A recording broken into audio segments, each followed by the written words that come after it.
Doctor भी थे, स्वास्थ्य केंद्र भी चालू था, और फिर भी आखिर ऐसा क्या हुआ कि इलाज शुरू करने के बजाय बच्चे को दूसरे अस्पताल में रेफर कर दिया गया। एक मासूम जिसकी जिंदगी अभी शुरू नहीं हुई थी, एक सांप का डसना और फिर अस्पताल की दहलीज पर जिंदगी और मौत का जंग।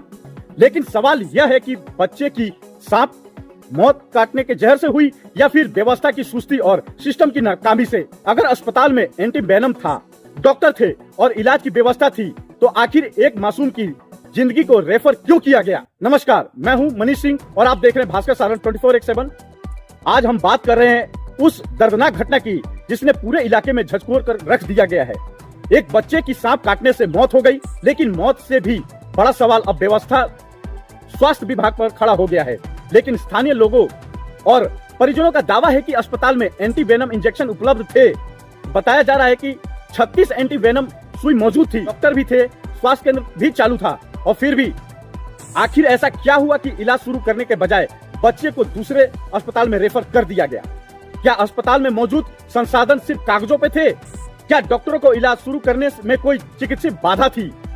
क्या मरीज की हालत ऐसी थी कि रेफर करना बहुत जरूरी था? या फिर कहीं ऐसा तो नहीं कि जिम्मेदारी से बचने के लिए रेफर करने का रास्ता चुना गया? इन सवालों का जवाब जनता मांग रही है।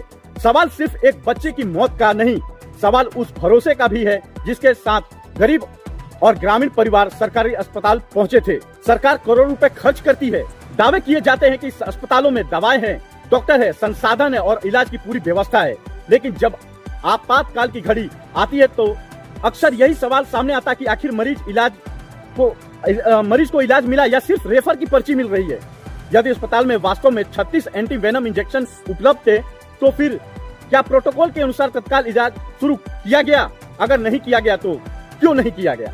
अगर किया गया तो कितना किया गया? अगर रेफर करना जरूरी था तो उसको मेडिकल आधार क्या था? और अगर कोई मजबूरी थी तो फिर एक मासूम की जिंदगी के साथ इतना बड़ा जोखिम क्यों लिया गया? ऐसे सवाल हैं जिसका जवाब सिर्फ परिवार नहीं, पूरा समाज जानना चाहता है। आज एकमा प्रखंड के सरकारी व्यवस्था जो स्वास्थ्य विभाग है उस पर उठ रही है। यह घटना स्वास्थ्य व्यवस्था के कई दावों पर भी सवाल खड़ा कर रही है। क्या अस्पतालों के संसाधनों का सही उपयोग हो रहा है? क्या डॉक्टरों और स्वास्थ्य कर्मियों को आपातकालीन परिस्थिति में निपटने का पर्याप्त प्रशिक्षण नहीं होता है? क्या मरीज को बचाने का हर संभव कोशिश की गई? क्या अस्पताल प्रशासन पूरी तरह जवाबदेह है?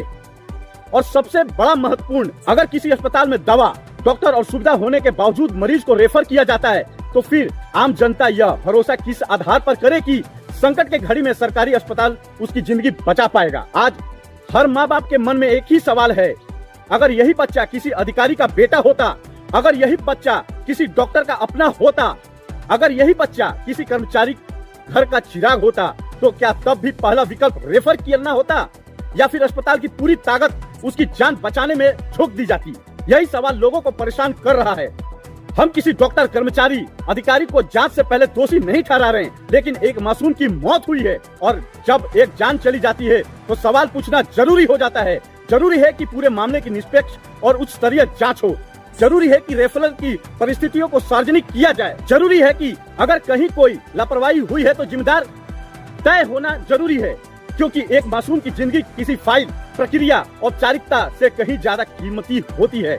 आप क्या सोचते हैं? अगर अस्पताल में एंटीवेनम, डॉक्टर और इलाज की सुविधा मौजूद थी, तो क्या मरीज को रेफर किया जाना चाहिए था? क्या इस मामले में स्वतंत्र जांच होनी चाहिए? अपनी राय कमेंट बॉक्स में जरूर लिखें। ऐसे ही बेबाक खबरों के लिए देखते रहिए भास्कर सारण 24/7। मैं हूँ आपका मनीष सिंह। नमस्कार।